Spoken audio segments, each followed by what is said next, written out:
Hi guys, thanks for watching. So today I'm talking about my microteaching experience at Williamsburg High School 2 weeks ago. So part of the Penn State program is going to a school you're not student teaching at and teaching a class for 3 days straight. And so I was teaching an environmental science class with 6 students, five males and one female. And so I was teaching about water. So they had just gotten onto a new unit about water. And so for 3 days, I talked about the principles and properties of water, the water cycle, and different bodies of water. And it was a fabulous, awesome, would not change it in the world experience because it taught me a lot. And so the one big thing it taught me was, how do you make sure that you're getting a lot accomplished with such a little amount of time? The classes that I taught were only 40 minutes, and so I felt like the class just went by and I didn't get a whole lot done. So I was trying to figure out, did that just mean that I planned a lot? Was I teaching too slow? Was I waiting too long for the students? Was I not pushing the students fast enough? So those are all kind of questions that I had after the experience.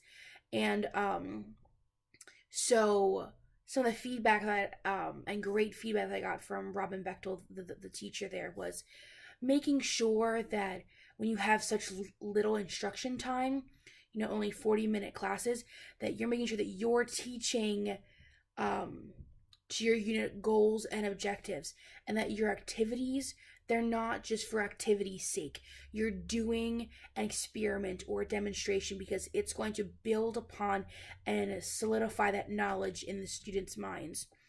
And so that was one thing that really surprised me, just how I would have extra planned and we wouldn't get to it. And so going into next semester, I have 42-minute periods, but on Fridays I have 39-minute periods.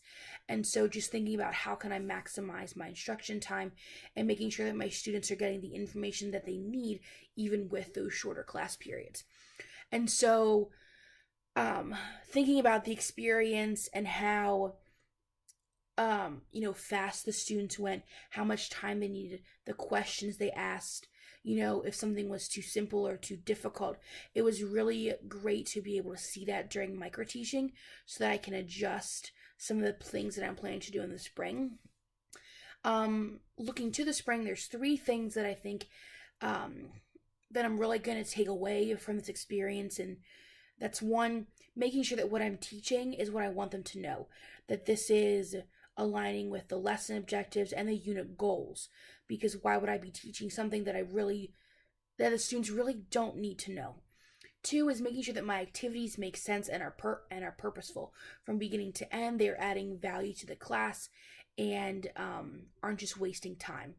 And 3, I would say, is knowing how to pace the class. When is it appropriate to push students and when is it appropriate to wait for them? So those are just 3 things as I look to the future.